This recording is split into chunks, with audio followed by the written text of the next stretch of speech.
So, brothers and sisters in humanity, welcome, welcome, welcome. And welcome to a very special mini-series of the Sovereign Human Show called The Awakening of Leadership. And today, here and now and tomorrow, I'm going to be interviewing two very dear friends, two people who I consider to be mentors and teachers of mine.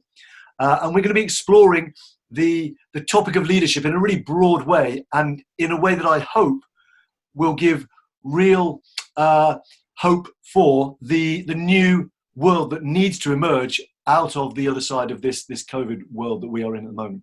So this evening, I am joined by Rick Marshall, and Rick has I don't want to give away your age, but I do want to say that you are vastly experienced in the field of executive search. I never know if that's rude for, definitely you wouldn't do it with a woman apparently, but I don't know if it's a man we can do that. But so Rick, how long have you been involved in the field of executive search and finding the great people for great companies? You know, George, I was co-founder of that business when I was 24 years old. Wow.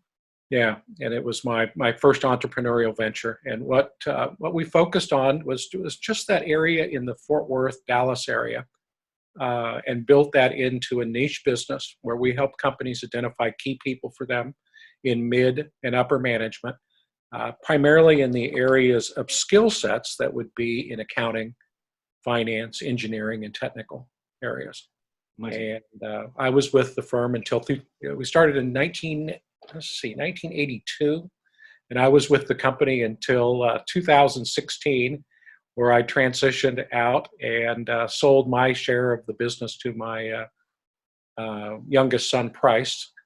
And Price is now still running the business. And so what would we be, 38 years? Amazing. It wouldn't be, and I can tell you that because you started the company in the year I was born. So that's amazing. Oh, is that right? How cool. A little synchronicity there. I love that. Yeah. So the thing that really struck me when we met was, and I'm sure we're going to get into this later on, was the way that even though we seem to come from very different walks of life, I immediately felt met by you, heard by you. There was a quality to your listening that is very rare. And as someone who sits in group circles and does a lot of kind of process work for men, where deep listening is really required to support the men going through what they're going through. It's something I've become attuned to, is this quality of really powerful listening. And so this evening, I'd love to maybe dive into how that quality is developed in you, because it's not common. It really isn't. And there's a few things I'd love to explore. One is a bit about your personal story, how you came to really build the business to the point where it's still going strong 38 years later. And so a bit about your personal background to get there. Then through that period, through this 38 years, what are some of the qualities of leadership that you really feel are the kind of foundation stones, particularly in the context of what we need going forward in the world? And then I'd love to speak a bit about your journey now. You transitioned out from being involved in the business, and you're opening up new opportunities. And I'm really fascinated to kind of explore that with you, because I feel like I've met you at that point in your journey. Yeah, you did. We did. And I actually have two things I'm very excited about. One, the rebranding of my business, Rick Marshall Group, into Rick Marshall Solutions. And we are only about 10 days away. So I'll be sure to get a link to my new website so that your listeners and followers can, and mine as well, can find me there. And then another project that's, interestingly enough, it's a business that will launch either let's say not later than 2021. Okay. With Christof, your guest tomorrow, Mm-hmm. and about energetic intelligence, and that application to really develop teams in a very unique, collaborative way around the planet. So something Christof and I are excited about. But today, to dive into what I think this opportunity for leadership, what appears to be chaos out there in the world, George. Those of us who are tuned in and spirit is directing our life and our activity have been shown many visions of how this is all going to work out. I in no way, shape, or form see this as the end of humanity. No. I see this as actually the birth of a new humanity and a new way of working. So to jump right in on leadership, up until now, we've had leaders that have really focused on being an empowered speaker, right? Yes. Yeah. Wanted to craft their message, tell their, get their voice, get their stride, and be able to tell this powerful story.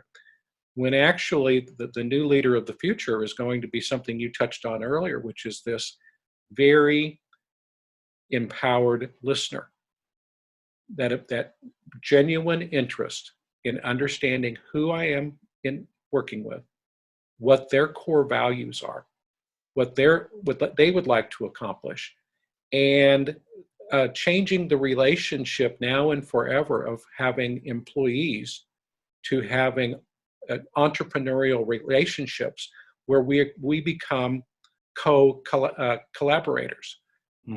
That I don't believe that human beings were brought here on the planet to be employees.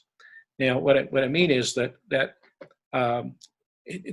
when I say employee, that is really that traditional relationship between an employer that sits hierarchically above the employee. I think that we were all sent here with unique gifts, and those gifts were designed to be used collaboratively together. And so the relationship going forward is going to be, I'll use my unique skills to provide service to you in exchange for money. Okay, so that we're equally we have an equal stake in that. Yeah, that's the future.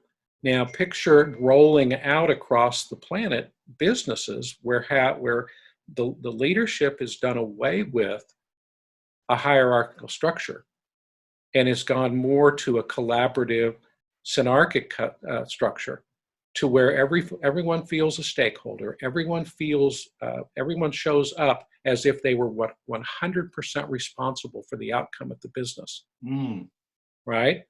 And that they have two sets of customers. They have internal customers, which are their teammates, and they have the external customer, which must be satisfied because that's what the company has agreed that they would do, is provide this service to the external. So by showing up as with that responsibility that I'm responsible for the whole and I'm responsible for my part.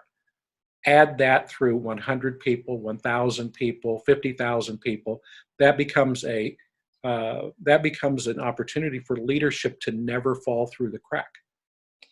Nice. And so I was going to circle back to that anyway, and you've touched on it again, because as the show being called the Sovereign Human Show, sovereignty is all about taking responsibility for my life, and also feeling like I have that agency to be of value and to collaborate. Yeah. So I'd love it if you maybe speak a bit more about this, that taking 100% responsibility. That's because, being real, I've been in organizations now where there are some people who turn up and phone it in. I don't know if you have that phrase in the US. It kind of just means do the bare minimum. Right? Today. Yep. How can that be sparked? That idea of like, right, I'm turning up responsible for, really taking responsibility. How do we instill that? How do we inspire that? Well, the way that we intentionally installed that was in our interviewing process in the business called Marshall Career Service. All of our relationships with our candidates were on a face-to-face basis. Okay, so we did a series of face-to-face interviews to understand who the candidate was and what the candidate was trying to accomplish in their career, what their values were, what their interests were, long before we would ever determine that they were someone that we wanted to show to an employer of ours. In the work that I do in the Rick Marshall Group, and soon to be rebranded to be Rick Marshall Solutions, it is utilizing or to having that conversation with people. That my clients are all successful, George. That's the beautiful thing about this. They're people who are already successful, but something's missing. And oftentimes this interest that they have is to break out of a corporate structure and to pursue an entrepreneurial idea. So in order to produce an entrepreneurial outcome that is successful, I'm going to liken back very just a few minutes ago, prior to coming on live with you. You and I were having the conversations about the entrepreneurial work, leadership work that you're doing at the university, and how you desire deeply to get the students involved in the actual development of the projects. Yeah. That will then lead them down this entrepreneurial path. So that's really where my work begins, as to what degree of interest and responsibility is one currently taking. And I listen very, very intently to the language that they use. I think, to put it simply, I think that one's life lives in their language. Mm. And when we get down the road here and we talk about gene keys, we're specifically going to touch on your gene key, Nice. that the breakthrough into your higher gifts and highest expression, it actually lives in your language, George. Mm. So I think that's the how. It starts with that conversation. It starts with a deep listening, and then maybe a pointing out or a sharing with an individual when they're using language that is very self-limiting. Okay, nice. Okay. And language is something that can be quite habit forming. We can get into a habit of language. That, you only need to look at the great stories that all had magic at their core, and the idea that if you knew a person's name and could speak it, you could control that person. So there's something on a deep mythological level about language having power to shape our world. And I really believe that. I think it is. It's called spelling for a reason. Yes. It does make you wonder when you have, I know in your country, a very big tradition is the whole spelling bees. Right. It makes you wonder what's really happening there. Yeah, it really does, doesn't it? But that's definitely a real connection, hearing this from you, because in the work I do, a lot of the kind of coaching work I will do with people, that's what I'm listening out for. Some people, they will feel things. Some people, they'll get images. For me, it's like certain words or phrases will just light up, and I'm like, tell me more about that thing. Exactly. It's like that. I don't know what it is, but it's so. I'm really fascinated to hear that that's also, this importance of language is present for you as well. Yeah, that's the core of my work, and that I think that's what you might be observing when you were so generous with your comments and compliments about my listening skills. I'm tuned into not just what a person says, but the feeling that their words generate. Yes. A deep listening and a desire also, George, to really understand who you are. I'm very curious. I'm curious by nature. I want to know who you are and what your life's about. Mm. And I'm much more successful at that in listening to you and asking questions than I am in telling you about myself. Right. Yeah, and I always love that phrase. If you want to be interesting, be interested. Exactly. I always try to kind of really keep that one. So you spoke at the start of this little piece of the conversation about this shift you see in leadership from the old kind of model of leadership was very much about empowered speaking, whereas now it's becoming about deep listening. Yes. So I guess I'd love to know, are there any other kind of shifts you're seeing from, way back, 38 years ago when you began this business and you began getting to know already successful leaders who were looking to take the next step in their career? What other kind of shifts or patterns have you noticed in the field of leadership? Well, in leadership, something that I've noticed over the years is and I think one of the things that this world shutdown of parents having their whether it be school age or even college age children at home is parents are beginning to recognize and individuals are beginning to recognize the limiting factors of our educational system. Mm. I personally do not believe that we're here to be taught how to be a responsible human being. I believe that we show up with a unique DNA design, and we really remember what our gifts are.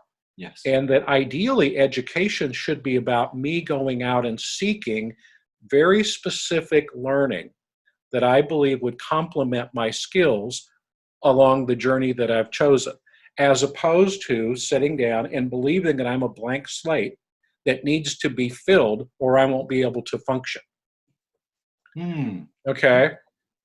And you only need to speak to, parents, and they will say, they birth 2 or 3 children, and they will say each of them comes almost like ready uploaded Totally, with a totally totally uniquely. unique personality. Yeah, totally Hmm. uniquely literally, we literally are pre-programmed to simply be a character in this game of life. And that's the beauty. When we get down a little further into the show, we start talking about gene keys. That's one of the most miraculous, beautiful things that I've ever seen, is to be able to see that unique DNA profile that we have. But back to what I'm seeing in leadership. Yeah. There was 38 years ago, we had, I would see the senior leaders in companies come from very unique backgrounds, and not all of them had that cookie cutter educational background. Okay. They had more hands-on experience, because remember, the way the world used to work is we had this model that was the novice, the journeyman, and the master, long before we had the university system. Yep. So there were people who rose up from the novice, being trained by the journeyman, to the role of journeyman themselves, where they started being apprenticed and interning and learning from the master, and then developing their own craft, and decided that what they wanted to do when that little spark of entrepreneurialism jumped into them was that they began to form their own businesses. Yeah. So those were the people. Many of those people in the early 90s, early 80s. Let's say that leader was in their prime. They were in their mid 40s to mid 50s age-wise. So you roll that back. What was the educational system like then? Wow. Okay. Yeah. It wasn't that we didn't have higher education. It's just that there wasn't as much emphasis placed on it. We then went through that period of time where I'm sure in the UK, same thing happened as in the United States, where we begin to we begin to lower the actual results that the educational system produced, and we extended the period of time that was considered to be necessary in order to graduate, to then get out to do, to do your profession or do your trade. Okay.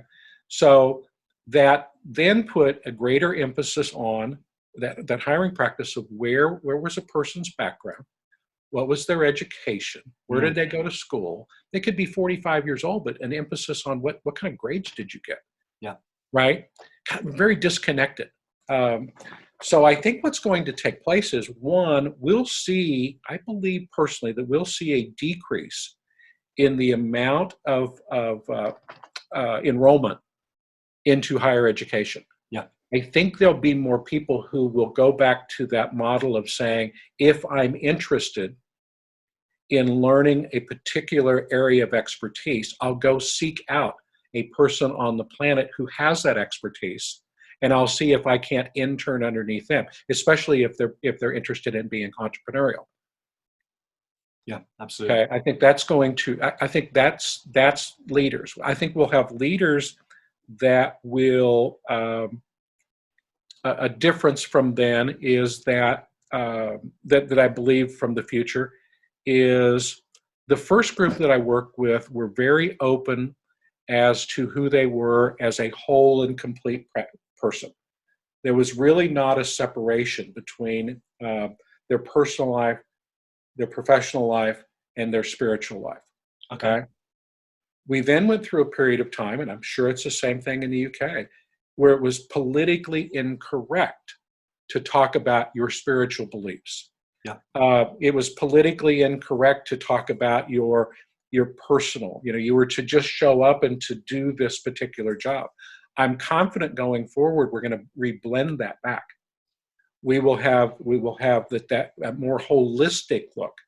The individual show up and recognize that without a clear present and pristine spiritual life, it will be hard to have a good functioning, well-functioning personal life that has healthy relationships. And also then the third piece of that would be very difficult to have that materialize into a successful professional life, where if they're all blended together and one is equally confident that those are supporting factors to a successful career. I think that's how leadership will develop.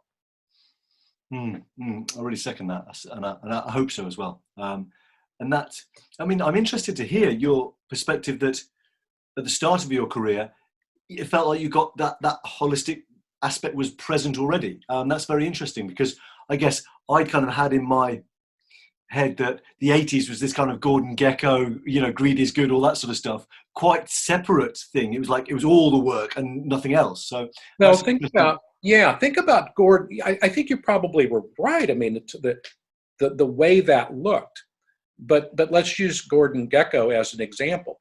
Gordon Gekko was a fellow that was in his 40s or early 50s, So how old, what era was it that Gordon Gekko was trained in? He would have been born, if he was 40 in 1985, so he's born in 45. Okay, so a much different world, right, than now.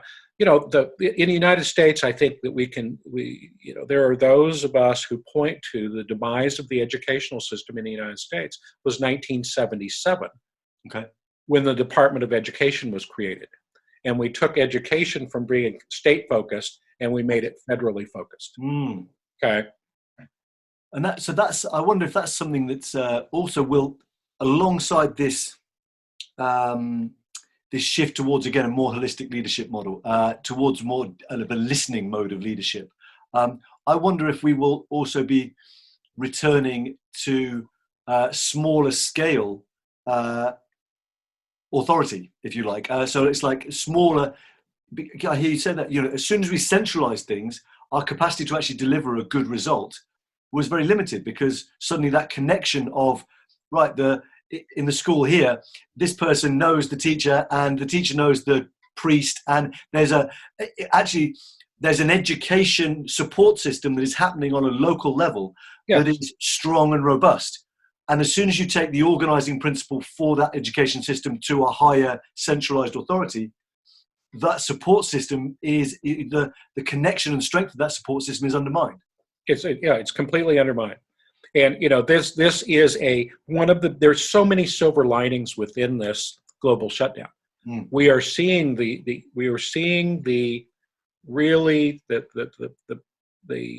fallacies and the flaws of a centralized supply chain. We're really seeing that. So I think yes, there'll be a return of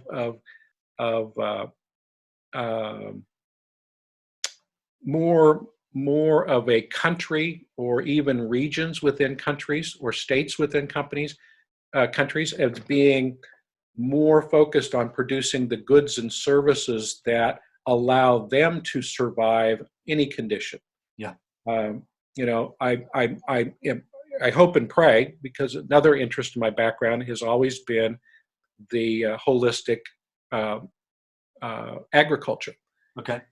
And mimicking I had a ranch in Nebraska for many years, and we raised our cattle there. They were organic grass-fed cattle, and the methodology that we used for grazing was really simulating the migratory patterns of the herds of buffalo.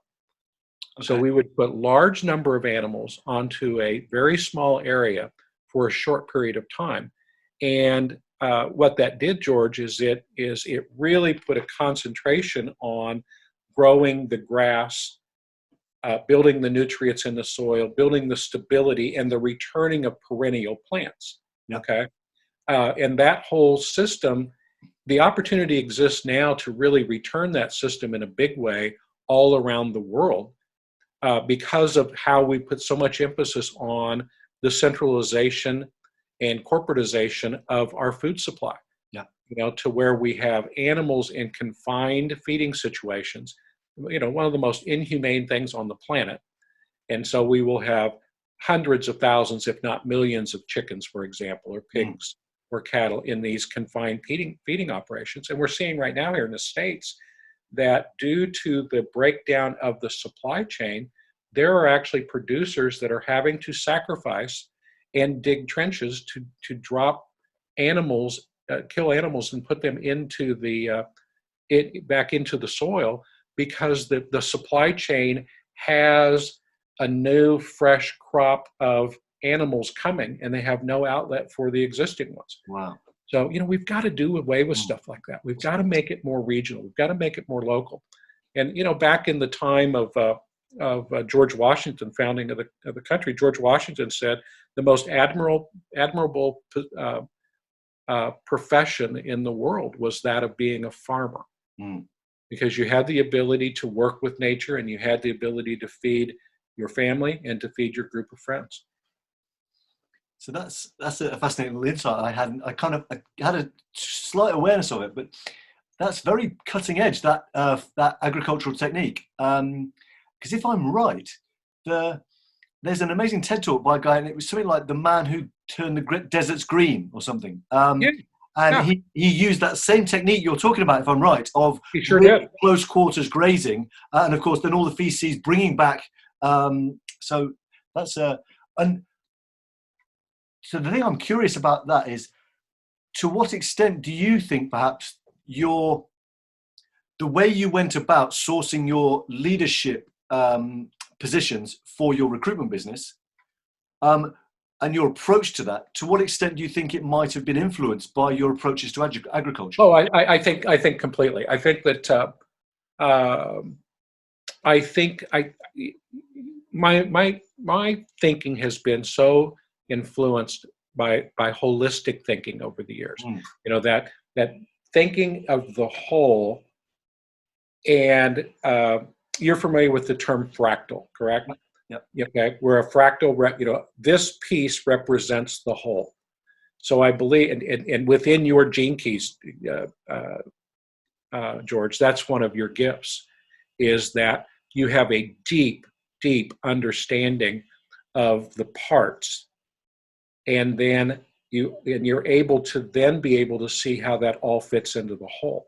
I mean, it's truly a gift for you. And that, so I believe that thinking has influenced me. I didn't grow up on a farm, but both of my parents came from farms. Okay. Our weekend was, when I wasn't on the golf course, was to be at my grandmother's farm. So my family was very aware of how to feed itself. And my interest as I began getting interested in farming and ranching was that I believed that there would be human beings out there that would be very, very interested in, one, the humane treatment of animals, but also want to know where that animal was raised and how it was raised. And it was raised in a way that did not have the use of chemicals, did not have the use of pesticides, did not have the use of growth hormones and antibiotics, that they wanted a pure animal. And in order to do that, we could trace that back to what were the conditions that needed to exist on the ranch or on the farm in order to have the outcome be the type of food that George would be interested in. So that's something very interesting here. If it seems like you've spotted two what seeming very disparate industries, if you like, but you've spotted almost like a new wave that's arriving, and for want of a better phrase, or metaphor, you've got your surfboard ready. It feels like you saw a way to do recruitment in a way that would be very effective, because you started with the qualities of the people rather than just looking at their CV as, right, this person, therefore, because it says it on this piece of paper, must be the right person. And then you looked at, well, let's again start with the people who's going to want what kind of beef, or are they going to want on their plate? How do I then get that for them, regardless of what the current mainstream agricultural paradigm might be? Exactly. Yeah. That's fascinating. Yeah. Right. And so let's go to the thought processes that I know that, just by knowing you, I've known you've had for many years, and it's culminated in you calling your show The Sovereign Human. But what I'm really looking at there is the sovereignty, that ability to see myself as whole and complete, and to be able to function comfortably outside of, even if the river's flowing in completely the other direction. Which with media right now, what is it? We have 5 media corporations in the world that own the whole thing. 300 cable channels and five companies that own them. It's insane. Yeah, there's a constant stream going, what I find to be always in the opposite direction of where I'm going. Yeah. And I'm very comfortable that way. What I'm noticing, George, is more and more people are awakening to the fact that, whoa, maybe this really is just this background noise and more of an indoctrination as opposed to news. So that waking up is going to transfer, in my opinion, into the food system. It's going to transfer into the educational system. It's going to transfer into manufacturing. It's going to transfer into leadership. And it's also going to transfer into how to show up as what's currently called an employee, but to show up entrepreneurial as a provider of goods and services in exchange for compensation. Yeah, so as you're saying that, I'm really getting a sense of the fractal aspect of there is a profound shift occurring, and it's rippling throughout the fractals, if you like, through the education system, through how someone turns up. All of the kids being homeschooled at the moment, suddenly going, oh, well, actually, is this the best way to educate our kids, is to send them off, to pack them off to these things where they're educated in batches according to their age, where they're treated like a blank slate, and yet we know, ask any parent, that they don't arrive as a blank slate. So, and that piece I love that you say there about the shift that will be occurring within companies from employees to collaborative entrepreneurs. And whether they see themselves as entrepreneurs or not, maybe is not the important thing. It's actually, how are we fostering that capacity for them to be able to show up at the table and have an impact on the future direction of the company because their idea is of value and it's recognized. Yeah, exactly. Let's add one more piece to this. All around the world, we are seeing current senior leadership within companies recognize that they no longer are going to need the office space and corporate campuses that they have right now. Yes. Yeah. Right? And so one of the major wastelands in the future is going to be the large cities where, you have 50-story buildings in London or New York City that are completely full of businesses. And what we're demonstrating is the essential people that always, are the engine of keeping the company going 60 days ago are the same people that are keeping it going now. Yep. And what they're demonstrating is they do not need to be in a corporate setting in order to set that up. Well, so one, picture the work. We're going to need people to become very entrepreneurial because there'll be fewer people employed by corporate UK, corporate America. There'll be fewer of those jobs. So people will need to look at opportunities to be entrepreneurial. The other aspect of that is more and more people going forward, now and forever, they'll be working out of their home or maybe in a work share environment. But it's going, I think most people are going to wake up every day and go into their office and perform their service, except, in those areas where we're returning manufacturing. So there's a few kind of things that directions we can take this. We've mentioned it a few times. So I wonder if this might be a good point. If we are speaking about how can we actually support this flowering shift into employees becoming entrepreneurial, how can we support them? And what are the tools available for them to begin getting a sense of what their gifts might be in the world? What's the kind of value the unique value they can bring to the table? And so I'm wondering whether this might be a time to kind of share the gene keys with people. Yeah, it should be. It sure will. And so, I'll start with how I use that. In my business, Rick Marshall Solutions. Do you want to just maybe give a sense of like a broader one of like, what are the gene keys full stop for people? Yeah, sure. Yeah. And I'm going to start with, George, I am no expert on the gene keys. Yeah. I am just over about 15 months into my journey with the gene keys, and I actually was exposed to and introduced to the gene keys by Christof. Yeah. in a program that I was taking with him called the Divine Keys. And there was, I don't remember which key it was, but there was identity, maybe. Does that sound familiar to you? In Yes, identity, yeah, it's one of those. Yeah. yeah, it was he introduced going in and going to genekeys.com, DENE key, or excuse me, KEYS.com, and putting in your personal data that was, what is the exact time that you were born, what is the city that you were born in on the planet, and the date that you were born. Yeah. And what it will produce is a picture, a unique DNA profile of who you are in relationship to the time that you were born, in relationship to the universe. Okay. And I, in my practice at Rick Marshall Solutions, that's a starting point. It is an incredible tool for my client, and for them to be able to be awakened to what are the gifts that they came into this life with. Yeah. That they may not even be aware of. And think back in your own experience just not that long ago when you did Gene Keys. So share with our listeners what were some of your first thoughts when you read those reports.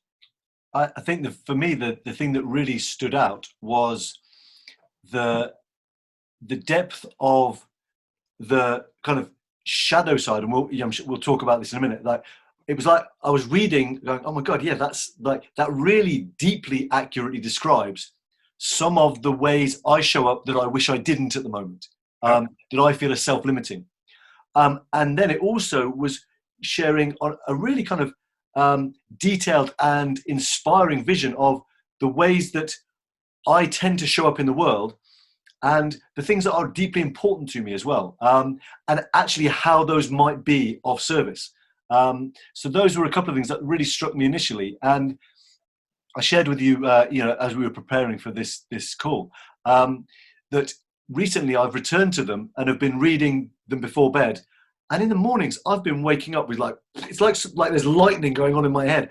I'm scrabbling for my journal to kind of note down the different awarenesses, clarities that are coming through. It's and the book talks about how it works on a kind of genetic level. It like you and I spoke about the power of language, almost as the words I'm reading are activating something that is already dormant within me and is ready now to come forward. A very deep remembering. It's activating this remembering of what's in our DNA, and activate. Here, I brought the book, so I'll hold it up and we can, our viewers can see. And it's really substantial. So it is. I don't know. Is it based on human design as well as the I Ching?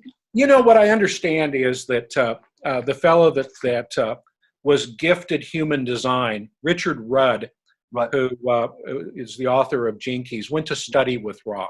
Right. And in his mentoring under Ra, was gifted with this stream of consciousness and downloads about the Gene Keys. Right. Okay. And I certainly have taken human design in a little bit. Gene Keys for me is just so simple. Right, it's so easy to understand, and it's so well. Where the human design, my little attempts at understanding that, didn't come to me as simply. So I think maybe that's what Richard Rudd's contribution. Yes, it's based on the I Ching, but it's so, the narratives are so good. And it's a really what I love about it also is it's a contemplative path. So traditionally a lot of these systems will say, this is who you are, this is how you're going to be. They're quite prescriptive. And what I love about this is it's very open, and it's like in the best ways. I feel like I'm being educated, and in the sense that educe is that to bring out what's within, the core of that word and what it really means. And it's, for me, my experience when I first got my Gene Key report is so similar to what you described earlier. This was, wow, that really is how my shadows work. And then in these periods of times that I find myself relaxed and really comfortable, that's really how my gifts were as well. Right. You know, and so I went through a period of time where I very much interested in it. Went out, bought the books. Maybe most significant, have you met a fellow by the name of Dan Regan, an Aussie by the name of Dan Regan? I haven't. It doesn't ring a bell. All right, he is a Gene Key ambassador, Right. and so I'm going to suggest to any of your listeners out there that are interested in a real deep dive into the Gene Keys, and those clients of mine that I'm working with, we get to a certain point where they're interested in more. I'll invite Dan to come and to meet with my client, on a Zoom call like this, because he can provide that individual depth and that contemplative journey that it's so much deeper. And I think Dan is maybe 8 years into this. Right. So it is. There's resources out there. So I dove in immediately with him. I then went down the golden path. When you go on you go on to the website of genekeys.com. There is a 3-book series that one can go, and it's called the golden path, and it takes you through the entire 11 keys to your essence, and it's absolutely a beautiful journey. One of the things that Dan told me in our first meeting is go slow. This is about contemplation. And we live in a world to where we've wanted to do is to get the answer as quickly as we can. Right? 100% hold my hands up being like, right, oh my God, the Gene Keys have been amazing. And I actually, hearing you say that, I recognize that I have been trying to I almost like force this knowledge into me, like, right, what's the next big, huge earth-shattering download? So I'm all in. The other thing he said was, do not find yourself teaching the Gene Keys. Right. Don't get yourself in a position to where now with 2 months worth of deep knowledge, you're now the expert on Gene Keys. So it is great to introduce people, but don't turn into Professor Gene Keys. And so, I had maybe a 3-month period of time where I was working on Gene Keys every day, really feeling that I was uncovering a deeper understanding of myself nearly every single day. And it was beautiful of how it show up in the world. It always shows up in relationship. I'm having a conversation with you, and I'd have one of those, aha, now I see how my shadow's working. Yeah. Or, aha, now I see how my gift, that is how my gift works. And I would, life would catch up, and I would set it aside and then come back maybe 3 months later, pick up the Gene Keys, and wow, it's like, I didn't even, I read the books and didn't even remember that part. Yeah, absolutely. So should we try to share my screen and get my profile up so you can then talk through to the listeners kind of what they're looking at? And guys, the fact is, what we're discussing here, it is free, and I've done quite a few profiling things and found value in some of them.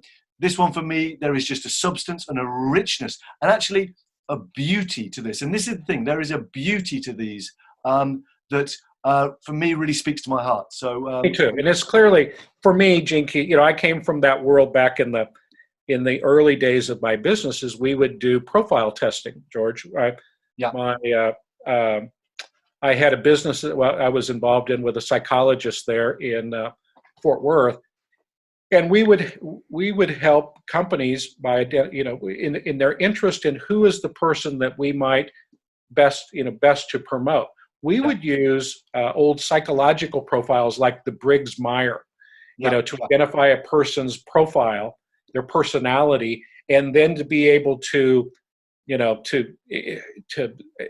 at best, honestly, to guess whether they would be good in a particular role with people, though it did show, some of their qualities. This Gene Keys is absolutely special. Can you you have to see that now? And I think it's coming through on the stream as well. Yeah, I've got it. I've got it right here in front of me. So the area that I prepared for tonight is just one, and it's at the top of your profile, which is life's work. Okay. And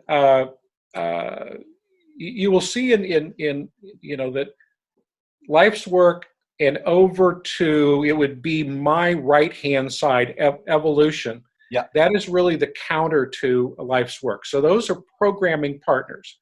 So in your case, Gene Key 17 and Gene Key 18 are the programming partners. Then we go down and you have life's purpose and you have your radiance. But tonight, let's just focus on the life's work. Great. So there is a series of lines and a series of connections that you'll see throughout that entire profile. So what do we have? We have 4, 8, 12 different unique gene keys. And there's a little pathway that works its way. Now let's see, that would be 5, 13. 11. 11, yeah, 11 unique. Yeah, exactly. All right, so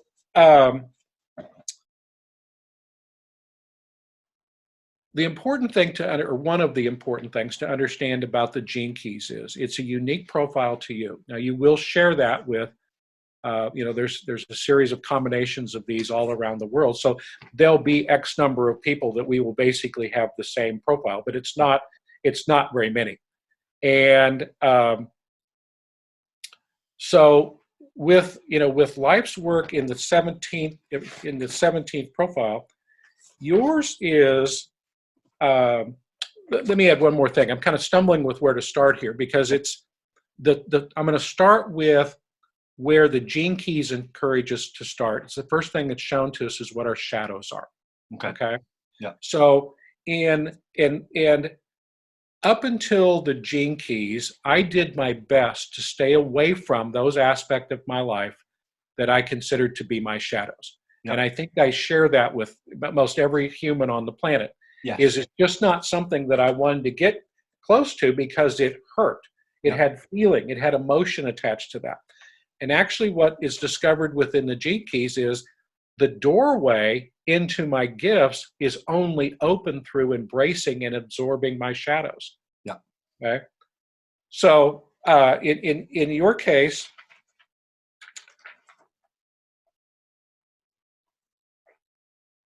the shadow is left brain. The shadow has to do with making opinions and judgments. Now, does that feel on track for you? Yeah, I think particularly the big one is I always have to be right, and there's an aspect of me using my brain and trying to take in so much knowledge so that I feel adequate. If I know everything, then I feel adequate. Exactly. Totally left brain. Totally figuring things out. Yeah. Totally looking at what the problem is, and when we go quickly over to your gift, what you're going to find is you have this absolutely amazing gift, George, to not only see it as the whole, but also back to fractal. You can see the piece just so clear. So what's frustrating for you right now, when and here's how these gene keys work. They lay in the background of our consciousness until they're activated. And unfortunately, the natural state of being human is unease. There's this uncomfortableness that we do our best to try to get away from. Now, we're certainly not born there. Up until about age 3 or 4, there's a lightness and a playfulness about it. But as we get into adulthood and life starts to take over, we have this unease.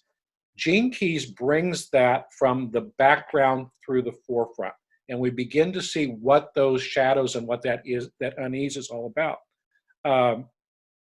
Yours, if I were coaching you, I would say, George, pay attention to your language, because your language, when you're stressed and when your shadows are exhibited, your language gets very judgmental, and it wants to put people into categories or put things into categories. Not just good and bad, but really this, and you'll build a train or a trail of evidence to support that. Yep. That's how that mind works. True. Yeah, very much. I even had an example of it last night. I just threw a throwaway comment, very judgmental, and actually just realizing that it was so blunt and so inaccurate. And it was simply born of me being frustrated and putting something in a pigeonhole that didn't need to be there. It was inelegant. Very realistic. Yeah. So your viewers will be able to see on the profile. It's a little blurry, but maybe it's coming through. What the bottom there on George's profile is opinion. Yeah. So that's a left brain function, that is a figuring things out. And then George will become very opinionated and will go he'll go research himself. He described it earlier as, I'll research to the point that I feel adequate about that. Yeah. Okay. Well, let's go to the, let me look at my notes here. So the beautiful thing about that is that as you dive into the gene keys, you become more and more as you did last night, which is, whoa, there's how that opinion's showing up. The minute that you formulate the opinion, what we have to then do is we have to then build a defense to support that. Yeah. Okay. Yeah. So your gifts are opened up. Oddly enough, it sounds counterintuitive, but the way that we grow into our gifts is actually accepting and acknowledging these shadows and actually bring them into ourselves as closely as we can possibly get them, so that they absorb into us, and we develop this very intimate relationship that this is as much who I am as my blue eyes are, as my body type is. It is who I am. So it's not some personality flaw, or it's not good, or it's not bad. It is just like I was born with blue eyes. It was just like I was born, the expression of me is I was to be 5'10". Those are the shadows that I was born with. So which created a unique programming. And what came with that is the next opportunity, which is for that by absorbing in the gifts, absorbing in the shadows, reveal the gifts. And in your case, they're absolutely beautiful, George. They are, by the use of your language, by graduating, so to speak, okay, let's refer to it as graduating from duality. Okay. And moving up into this third view. In the third view, you'll do this by moving into your heart, which is what you've done naturally and intuitively on your spiritual journey. Yes. Is you're naturally getting out of your head and you're getting into your heart, right? Yeah, absolutely. So your focus on the heart actually then entrains, and there's some beautiful work done at the Heart Math Institute out in Mountain View, California, where Heart Math has, in their work, is they've demonstrated that the signal of the brain, and I think is it called EEG, that measures brain waves? Yeah, something along those lines, yeah, they can be measured at about 4 feet of distance. They have, back when I was at the Heart Math Institute in 1999, they had technology that would measure the frequency in the wave of the heart at 30 feet. Well, what we believe now, and it is a clear understanding that the signal and frequency from the heart extends all the way out into the universe. It's infinite in its travels. Wow. So what takes place by you focusing on your heart and the two will actually entrain your mind, and the two hemispheres will no longer be a left and a right, but will become one. And what opens up for you there is really that third eye, okay? Where you have you begin to have this higher view, as opposed to a right view and a wrong view. You have this higher view. And from the higher view it sees the world through your solar plexus. It has this higher understanding. It's very unique in that one of your gifts expression of your gifts is the ability to predict. Yes. Now, let me ask, in times of ease for you, do you find yourself with good predictive skills? Well, the way it's something I've actually kind of resisted a little bit, but one of the ways that really is showing up in my life is my poetry, which is when I'm perhaps most in my heart, when I'm in the poetry creation process. I will find lines coming through that I don't exactly know why they're coming through, but they really fit. But they don't yet make any sense. And then it's sometimes even a year later, I'm like, oh my God, like with what's happening in my life right now, suddenly, or what's happening in the world right now, suddenly this line makes absolute sense. So I'd started to see, and I was kind of hesitant to call it like a prophetic element emerging in my poetry, but it's undeniably been happening. The relationship with source or spirit or God, whatever you'd like to call that, is activated through the intelligence of the heart.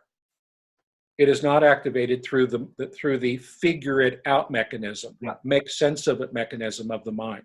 Okay, so your gifts are activated as you drop from your head, which is all about opinion, all about judgment, all about being right. You know, that human disease called I've got to be right, and moving that down into this connection to the universe. And what opens up for you is this really a third view that is actually the opening of your third eye, to where you have a view that no longer is dualistic. It no longer is about right or wrong, and it actually sees the much bigger, much broader perspective. And you're also blessed with this gift where, again, back to that fractal, you can get down to the very internal essence of things so quickly and so easily. So you have holistic, and you also have very, very fine detail, which is your gift. Let me look further at your note here. Nice. George, it said, in reading and preparing, the 17th gift is the gift of the human heart. Holders of a specific fractal view of the collective future. Okay, you are unique in that your gift is by living in your heart and freeing yourself up into this no thought, to where you become a vessel for spirit to flow through, which is what you do when you are doing your poetry. Your best poetry is you have a general overall idea, and George gets out of the way and it just flows. Yeah. There's no thinking. That's really the place that you'll want to embrace going forward. That's where your gifts are, into that no thought, and just trusting that it's all going to work out, and recognizing that it's all part of, right back here, it's all part of your unique programming that you were brought into this incarnation with. Yeah. Which, for me, is just absolutely amazing, right? That we were, in essence, pre-programmed to be a character in this game of life. Mm-hmm. Well, it certainly does resonate. For me, the last, particularly 3 years, but probably 5 years, has really been a journey from my head to my heart. And I now, one of the things I marvel at is I'm starting to feel the world. I can feel when someone's not saying something.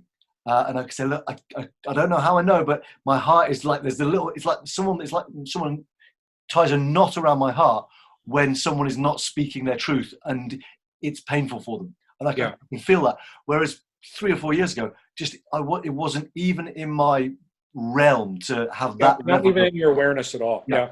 So And a little visual exercise is pretend, because our system does not know the difference between real or imagined. Yeah. It's all the same. So pretend that your ears are actually located in the area around your heart, and that's where you listen from. You listen from your heart versus listen from your head.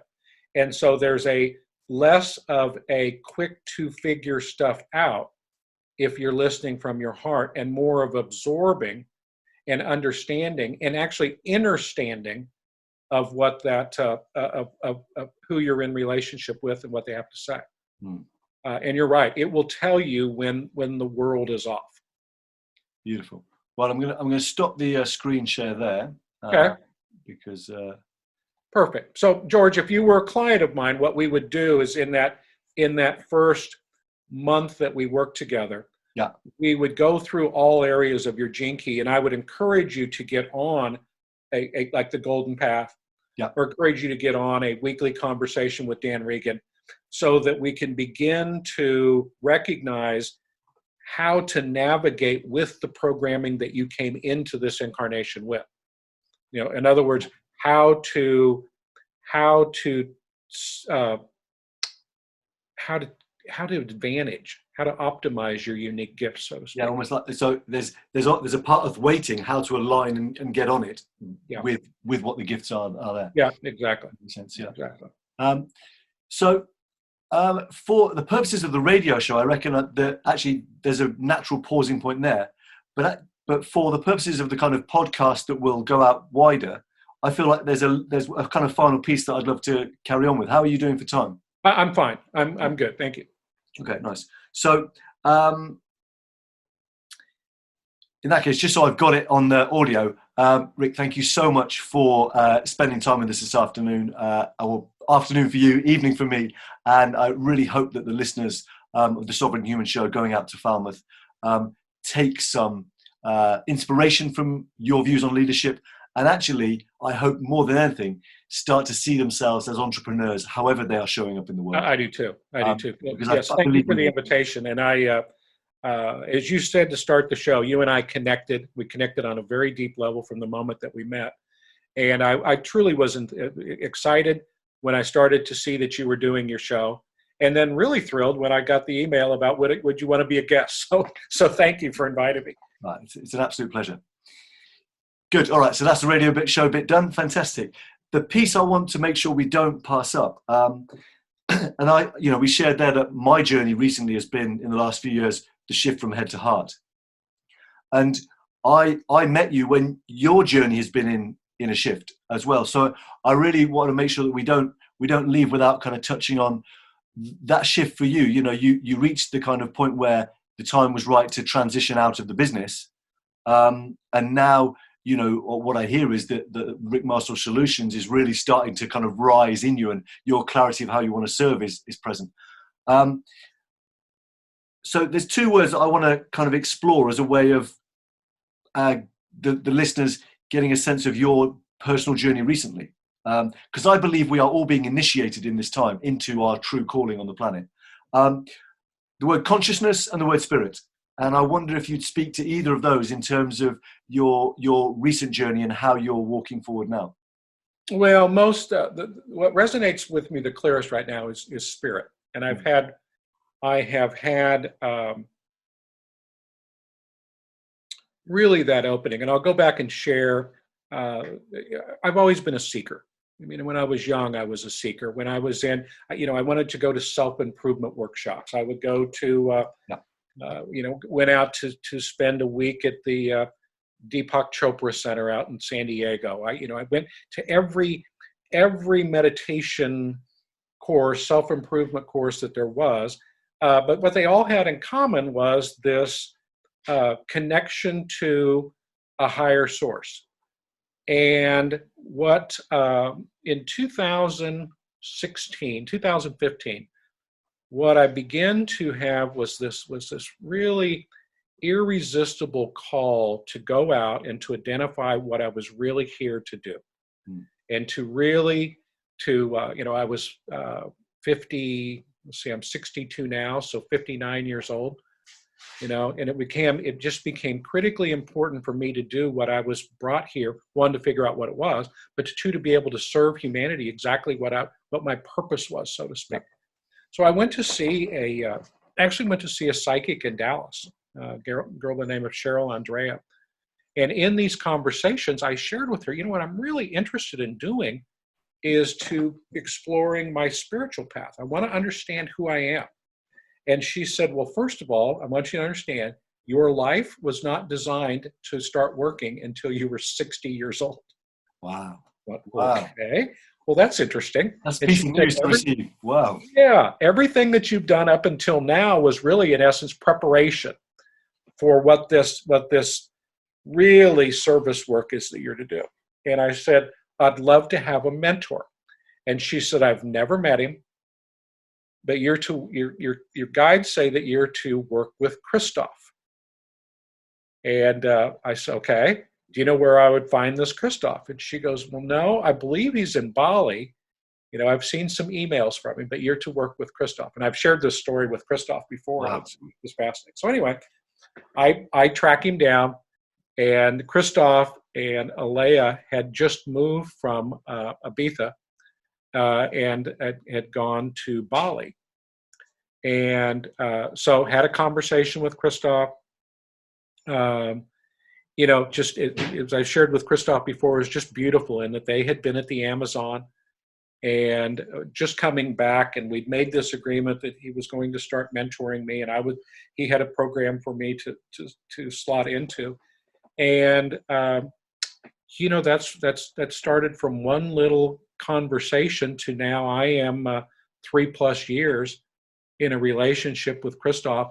That's opened up the spiritual side of me in a way that I truly didn't, believe that. No, that's not true. That I desired that it would open up for me. Yeah. But going down the current path of trying to figure things out and to find the next right program, I just wasn't finding it. And it's actually along this path that I figured out is it had been shown to me to get me out of the way and let spirit come through. Amazing. And that really is that is a leap to kind of trust that this psychic is bringing through solid information, and then to act on it. So I really salute that. Yeah, to act on it and to find Christof on the other end, and then to have Christof be. Christof is a dear friend of both of ours. Yeah. Christof is dramatically different than the finding of mid-manager world that I came from, right?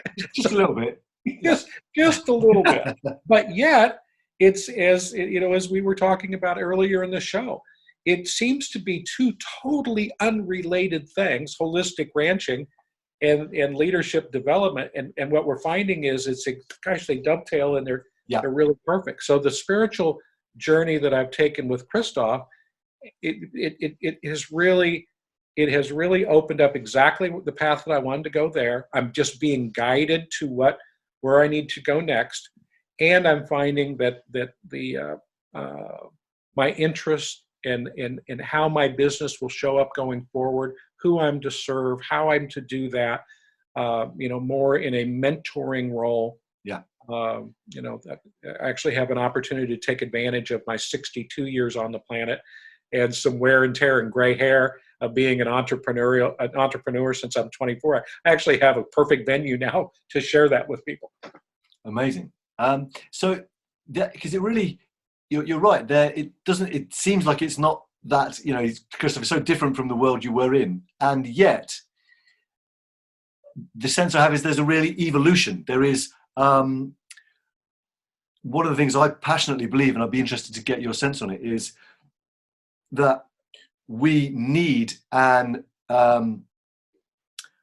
elevation in consciousness as a planet, as a species, if we are to really take advantage of the opportunity that is presented to us in this time of transition.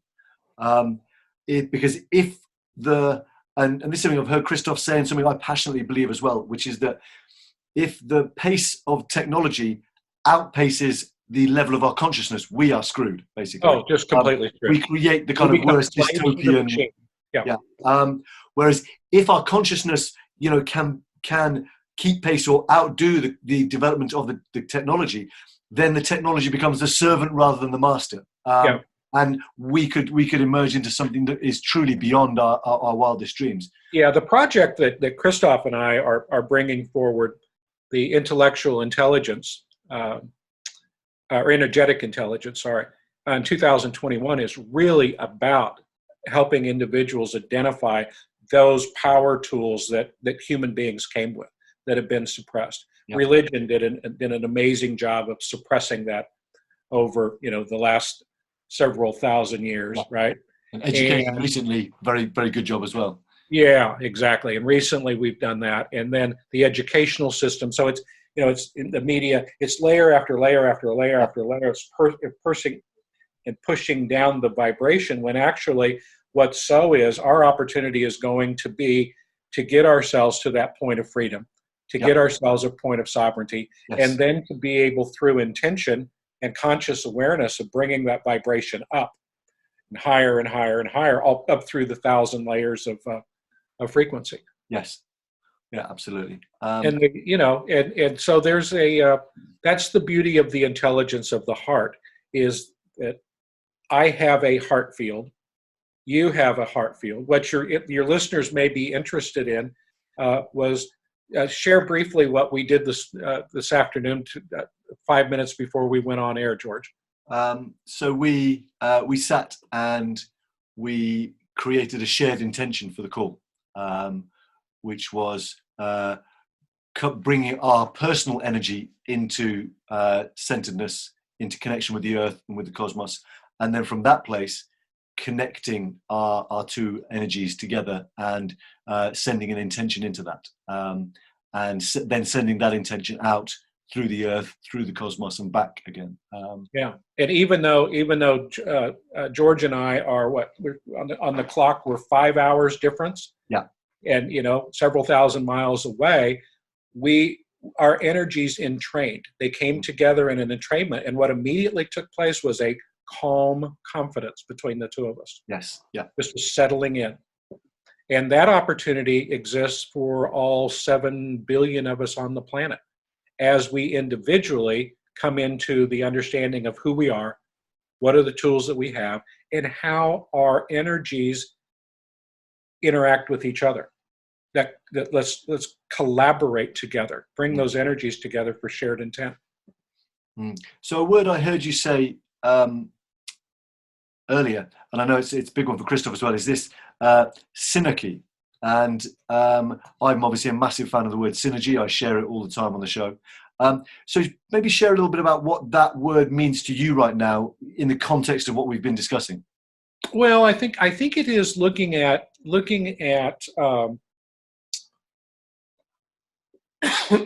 individuals as individuals, and how we can come together and share our unique gifts. It would be the polar opposite of hierarchy. Right. Okay.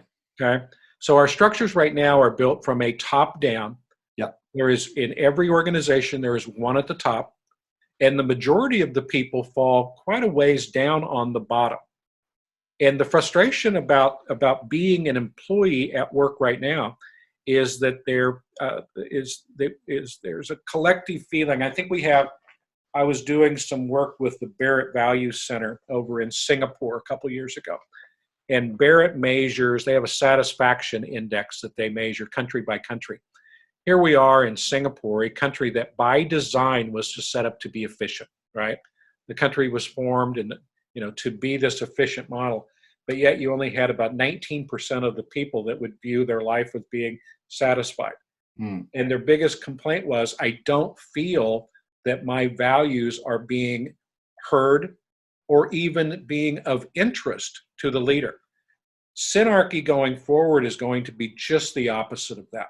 That leader, that enlightened leader, that empowered listener leader is going to be very, very interested in gathering a group of individuals to collaborate with them on the completion of projects that have values that are aligned to each other. And there is, I touched on it briefly. For me, that synarchy means that in a 100 employee company, you really have 100 leaders. Yes, you have someone, at the top who's really directed with the ultimate responsibility, but it's really more of orchestrating. Yes. As opposed to it is managing and directing. It's not about controlling. It is about listening to, supporting, encouraging, building an environment that's really based off of the reward system as being for breakthroughs, as opposed to putting in systems that are all about control and holding people back.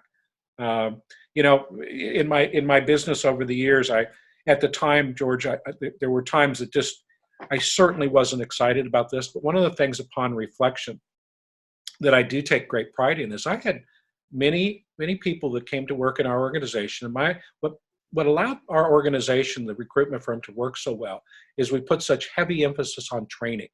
and people development. So I'm not kidding. Every single morning, 5 days a week, we would have a morning training meeting from 8:15 to 9 o'clock. Okay? And so I did a little calculation the other day. I've conducted roughly 7,155 morning meetings in my time. Wow. Right? And it was really going back, it was about helping people see who their gifts were, what their limitations were, and to be able to help them identify strategies of their own of how they would be able to provide better service, right?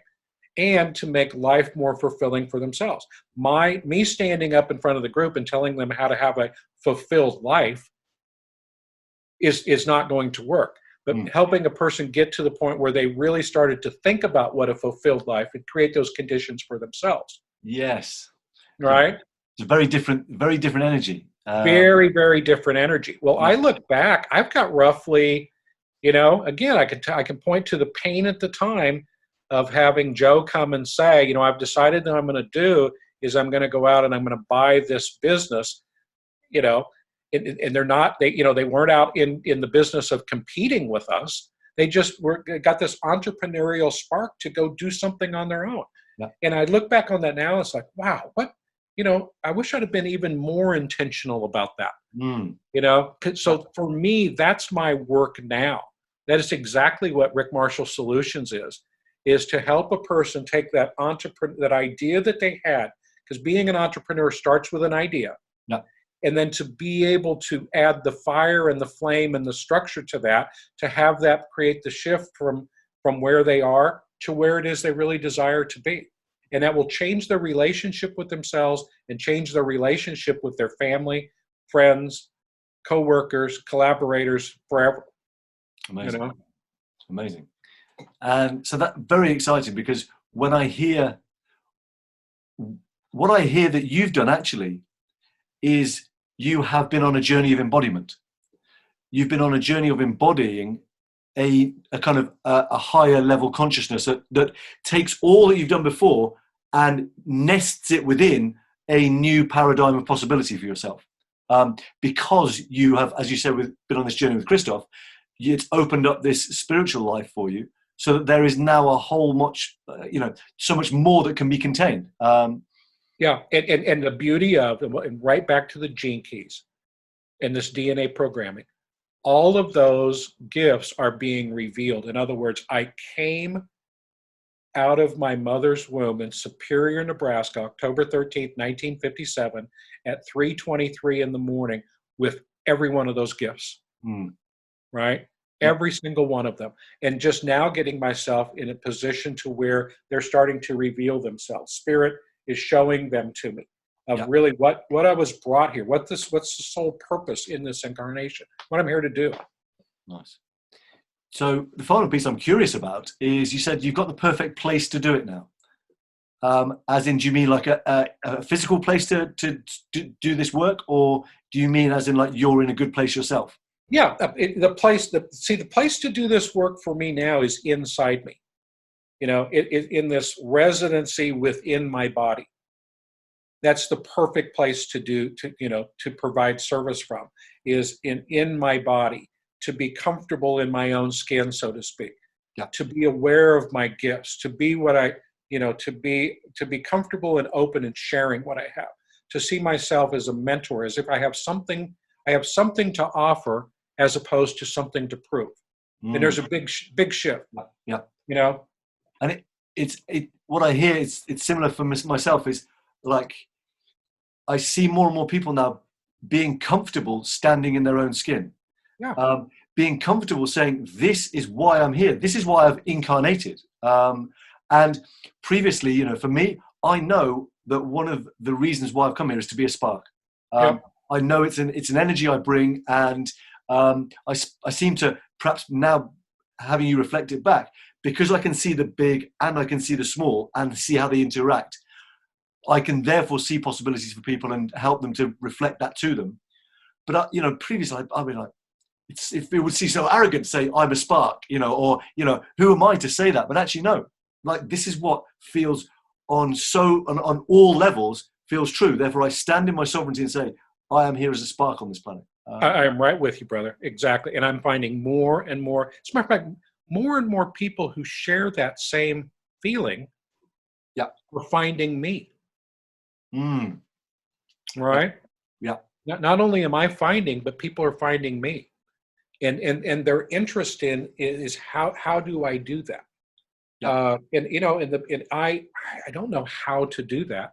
Mm. I'm directed at the conversations, and I'm a very empowered listener. I'm very interested in understanding what's got that person across from the screen from me today. Where are they wanting to go? Yes. What are they curious about? What are they trying to accomplish? And how do they see me helping? Because you actually, it's your vision. So, coming into relationship with me as your mentor, you already saw what you would like to have a mentor provide to you, right? As opposed to me selling you my mentoring skills. Yeah, absolutely. Yeah. So on that note, actually, I see we've got 7 or 8 people who are watching. And so I just want to open up the possibility, if you are watching and, you've heard Rick, 38 years of experience in the world of leadership, and you've heard us discussing this kind of the consciousness that's now emerging and needs to. I don't know if anyone has any questions or anything, but if you've got any reflections, questions, do pop them up in the comments now so that we can actually, they can be a part of what we're sharing and exploring as well. It would feel we can't really talk about this, what's emerging, without giving an opportunity for things to emerge.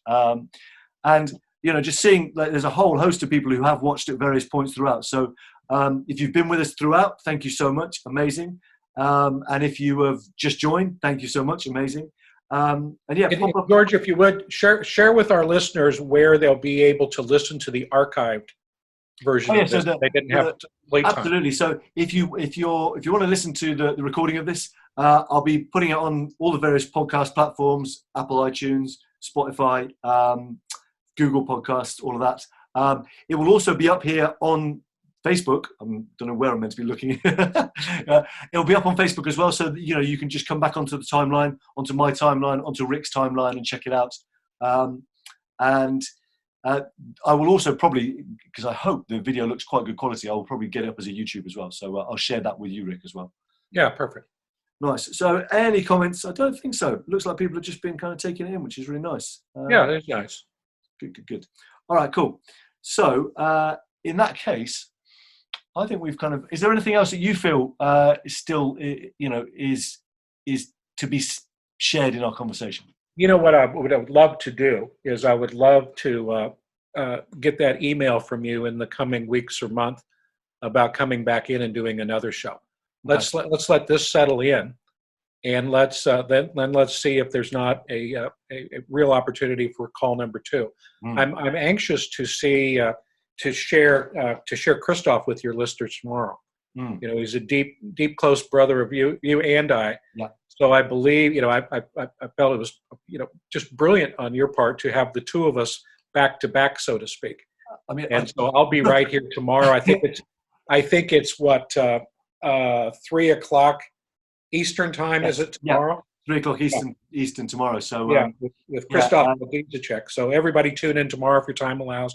And if you're not able to catch the whole thing, go to George's site and on all of the different platforms for podcasts. I would love to claim some kind of mystical ability to make that happen, but this is one where I have to hold my hands up to spirit and just be like, great, it fell in place that actually I could do it like that, and then it really made sense to do it like that because But no, I'm good tonight, George. Thank you so much. Nice. So Harry, who is one of my business mentors as well, also a dear brother and friend, inviting your take on gratitude and its power. I think it's heart-based. So it is. I think that's a tremendous opportunity. That's the one. So for me, certainly, if I am in my head in that judgment, shadowy state that we explored, the fast track, almost like the cheat code to get me back in my heart, is gratitude. So I really see that for me, it's been very present for me. So Harry, brother, thank you so much for inviting that reflection. Yeah, it's beautiful. Here, and I'll go back to the Heart Math Institute. Here was how to open the heart. That was to breathe through your heart, feeling that your breath is coming in and out of the area around your heart, while you hold the feeling of gratitude and appreciation on your heart. And that's actually how the heart opens. Is that. So it's totally heart-based. It is if one was looking for a morning practice, a gratitude journal would be a tremendous start. Yeah, it's been so present for me, and I wonder for the other listeners as well. For me, because I can't go anywhere, suddenly I'm like, oh my God, I love having a garden. I'm so grateful for my garden. And I'm so grateful. Here in the UK, we've had 3 weeks to a month basically of really good sunshine. And I'm like, oh my God, I'm so grateful to have a garden, to have sunshine. And it's like the two of the most simple things, some nature and some sunshine, I find myself, welling up with gratitude for. So as we come out the other side of all of this, I dearly hope that level of capacity to take gratitude in the simple, in the things that are the fundamentals of life. I really hope that stays with me, because it's. I do too. I really hope we never return again to what we had as normal. Normal was not working. Normal was not working. Men my age were killing themselves in record numbers. And, so normal, please, let's not go back to normal. Well, let's not go back. Let's go forward. Let's go forward to some, let's go forward with heart to the heart. Yeah, let's go forward with heart. Let's get, that whole, that might be a conversation that we have down the road, is that whole mythology around being male and how limiting that is, and cutting ourselves off from our divine feminine, Yes. So. Yes. And that, well, I'm certain that Christof will share some elements around that tomorrow. Yeah, I'm confident. It really is a time of shifting from the masculine of like, I know the answers, to let's explore this. And that's a much more that motion that I make around my heart is of it's a not a feminine motion, but it's like there's a femininity to it. It's kind of a holding, it's a nurturing, it's a drawing in, all of those kind of qualities of the feminine. So, well, as two men who've walked this path and known its brambles and its bruises, perhaps that's a good place to end, with a little nod to the feminine. Yeah, I think so. Thank you so much, George. Absolute blessings. For those of you watching, thank you so much as well. It's been a real pleasure and an honor to spend time with you as a mentor, a friend, a brother, and to see sisters, brothers, mentors, friends watching as well. So thank you so much. This has been the Sovereign Human Show, the first in the series of The Awakening of Leadership. Please do tune in tomorrow at 7 p.m. UK, 3 p.m. Eastern in the US, for a very intimate discussion with Brother Christof Melchizedek. And wherever you are, Rick, thank you so much. Thank you. And wherever you are, stay sovereign and stay blessed. Very good. Thank you all.